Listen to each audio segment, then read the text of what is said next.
दोस्तों, मैं गौरव लोधी एक बार फिर एक नए वीडियो के साथ। इससे पहले हम अभी आपके लिए 2 वीडियो बना चुके हैं, जिसमें से पहले वीडियो में हमने टेंस के बारे में आपको बताया था कि टेंस कितने प्रकार के होते हैं और उनके भी कितने प्रकार होते हैं। जिसमें से पहला जो प्रकार था उसमें प्रेजेंट इंडेफिनिट टेंस का प्रकार था। तो पिछले वीडियो में जो सेकंड वीडियो था उस वीडियो में हमने प्रेजेंट इंडेफिनिट के बारे में अधिक से अधिक जानकारी देने की कोशिश की। और फिर हम बात करते हैं आज सब्जेक्ट के बारे में। तो दोस्तों, जैसे कि हम जानते हैं किसी भी सेंटेंस को स्टार्ट करने के लिए सबसे पहले हमें सब्जेक्ट की आवश्यकता पड़ती है। तो सब्जेक्ट को कैसे पहचानें? तो सब्जेक्ट को पहचानने के लिए सबसे सिंपल सा तरीका है कि हम ये पता करें क्रिया कौन कर रहा है, क्या कर रहा है, या फिर किसके बारे में कहा जा रहा है। अगर ये तीनों चीज़ों हमने बात कर ली, समझ ली, तो समझ लीजिए आप जो समझ सकते हैं कि सब्जेक्ट कौन है। जैसे कि अब मैं एक सेंटेंस आपको बोलूं कि राम पुस्तक पढ़ता है, तो यहाँ पे पढ़ने वाला कौन है? राम। तो राम यहाँ पर सब्जेक्ट हो गया। अब एक और सेंटेंस में आपसे बोलता हूँ कि पुस्तकें मेज पर रखी हुई हैं, तो किसके बारे में यहाँ पर बात हो रही? पुस्तकों के बारे में। तो पुस्तक यहाँ पर सब्जेक्ट। तो वेरी सिंपल होगा यहाँ सब्जेक्ट को समझना। अब हम बात करते हैं सब्जेक्ट। यहाँ पर हमने बात करी थी पिछले सेंटेंस में कि सब्जेक्ट 2 प्रकार के होते हैं। एक सिंगुलर सब्जेक्ट होता है और एक प्लूरल सब्जेक्ट होता है। तो सिंगुलर सब्जेक्ट में हमारे पास कौन कौन से आते हैं? वो जो सिंगुलर सब्जेक्ट में हमारे पास आते हैं वो होता है ही, सी, इट या सिंगुलर नाम। देखिए, ही, सी, इट तीनों का अर्थ वह होता है, लेकिन जब हम कभी किसी सेंटेंस से हमें ये पता हो रहा है कि ये जो क्रिया करने वाला है वो लड़का है, तो हम मतलब मेल है, तो वहाँ पर हम ही का यूज़ करेंगे। अगर हमें को पता चलता है कि क्रिया करने वाला, एक्शन लेने वाला जो भी है वो फीमेल है, तो वहाँ पर हम सी का यूज़ करते हैं।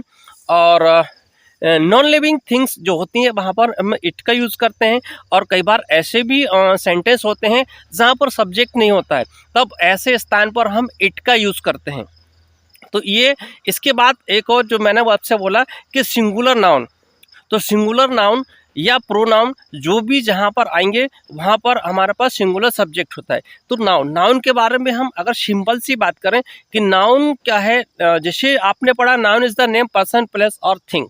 तो सिंपल सी बात है, इस दुनिया के अंदर 3 ही चीज़ है, या तो व्यक्ति है, या वस्तु है, या स्थान। तो ये 3 में से कोई भी चीज़ जो सिंगुलर है वही आपका सिंगुलर सब्जेक्ट हुआ। प्लूरल सब्जेक्ट की, तो plural subject I, we, you, they. और प्लूरल नाउन आई मैं, बी यानी हम, और दे माने वे। और एक से ज़्यादा जब भी किसी नाउन्स के बारे में बात किया जाता है तो वहाँ पर प्लूरल हो जाएगा। तो ये हम इस प्रकार से हम ये जान चुके हैं कि सब्जेक्ट क्या होता है, उसकी पहचान क्या करें, सिंगुलर सब्जेक्ट क्या होते हैं और प्लूरल सब्जेक्ट। अब हम बात करते हैं क्रिया यानी कि वर्ब को कैसे पहचानें। किसी भी जब हमारे सेंटेंस में जिस शब्द से हमें ये पता चलता है कि किसी के कार्य का होना या ना होना है ना, जिस शब्द से ये पता चलता है वही क्रिया होती है, वही एक्शन होता है। और इसके हम मूल रूप की बात करें तो इसके मूल रूप में जब हम क्रिया की बात करते हैं तो लास्ट में ना आता है, जिससे उठना, बैठना, खाना, पीना, रोना, धोना। इसके साथ ही जब ये सेंटेंस अलग अलग सेंटेंस में जब इनका यूज़ होता है, अलग अलग काल्स में इनका यूज़ होता है, तो क्रिया का जो फॉर्म है वो बदलता रहता है। जैसे कि राम पुस्तक पढ़ता है, राम पुस्तक पढ़ रहा है, राम ने पुस्तक पढ़ी, राम पुस्तक पढ़ चुका है, राम पुस्तक पढ़ेगा। इस प्रकार से ये सेंटेंस के हिसाब से, समय के हिसाब से क्रिया का रूप बदलता रहता है। अगर हम क्रिया के बारे में ये समझ सकते हैं कि कर्ता यानी कि सब्जेक्ट का प्रभाव या अवस्था किस वर्ड पर पड़ रही है वही क्रिया होती है। अब हमने पिछले वीडियो में आपसे कहा था, या प्रेजेंट इंडेफिनिट टेंस जब हमने पढ़ा था तो उसमें एक समस्या आई थी कि सिंगुलर सब्जेक्ट जो होता है उसके साथ जो वर्ब होती है उसके किसी के साथ एक्स यूज़ किया जाता है, किसी के साथ ईएस यूज़ किया जाता है और किसी के साथ आईईएस यूज़ किया जाता है। तो अब इनके साथ अलग अलग कंडीशन है, तो उसको हम बताने के लिए अब रेडी हैं। अब नया जो वीडियो में मैंने आज से पिछली वीडियो में वादा किया था, तो चलिए जानते हैं कि किसके साथ में एस लगाएंगे, किसके साथ में ईएस लगाएंगे और किसके साथ में आईईएस लगाएंगे। दोस्तों, यहाँ पर हम देखेंगे कि जैसे अगर किसी भी वर्ब के लास्ट में एस आता है, या एसएस आता है, या सीएच आता है, ओ आता है, एक्स आता है, जेड आता है, इस प्रकार से वर्ब के लास्ट में अगर कोई लेटर आता है तो हम वहाँ पर, और सिंगुलर सब्जेक्ट होता है तो वहाँ पर हम ES का यूज़ करते हैं, ठीक है।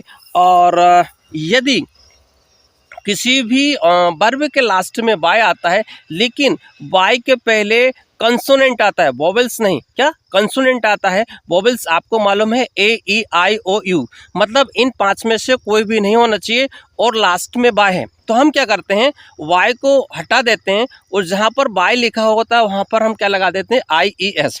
अब ये 2 कंडीशन के बाद, ठीक है, लेकिन अगर कोई भी वर्ब है और उस वर्ब के जो स्पेलिंग है उसका लास्ट लेटर के बाय के जस्ट पहले वोवेल्स है, यानी कि AEIOU में से कोई भी एक लेटर है, तो वहाँ पर हम बाय नहीं हटाते, मात्र S लगाते हैं।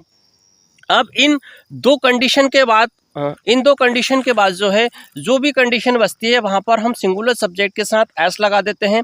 अब हम चले हैं कुछ उदाहरण के, जैसे कि हम बात कर रहे हैं टीच, तो इसके लास्ट में SH आया तो हम इसमें ES लगाएंगे, टीचेस हो जाएगा। टच, इसके लास्ट में CH आया तो हम यहाँ पर ES लगाएंगे, टचेस होगा। वॉश, यहाँ पर SH आया तो हम यहाँ पर क्या लगाएंगे, ES। गो, इसके लास्ट में O आया तो यहाँ पर हम क्या लगाएंगे, ES लगाएंगे। फिक्स, तो इसके लास्ट में क्या है, X आया तो इसके लास्ट में भी हम क्या लगा देंगे, ES लगा देंगे।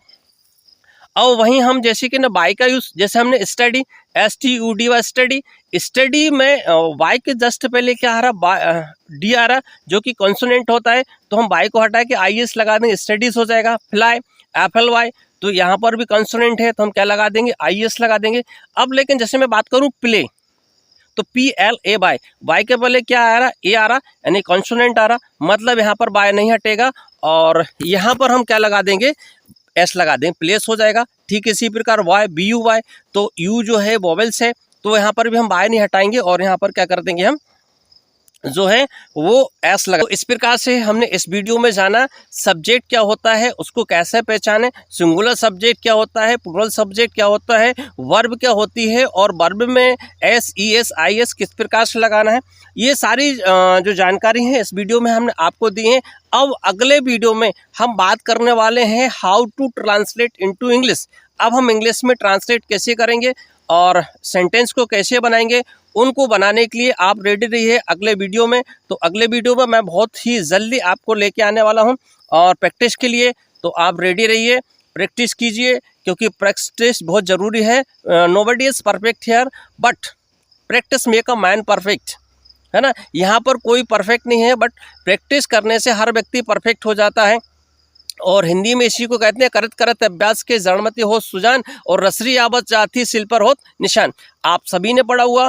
तो ये वीडियो में जो जानकारी दी है, उम्मीद है आप सभी को पसंद आई होगी। तो सभी लाइक, शेयर और सब्सक्राइब जरूर कीजिए। तो ठीक है, नेक्स्ट वीडियो में मिलते हैं बहुत ही जल्दी। जय हिंद, जय भारत।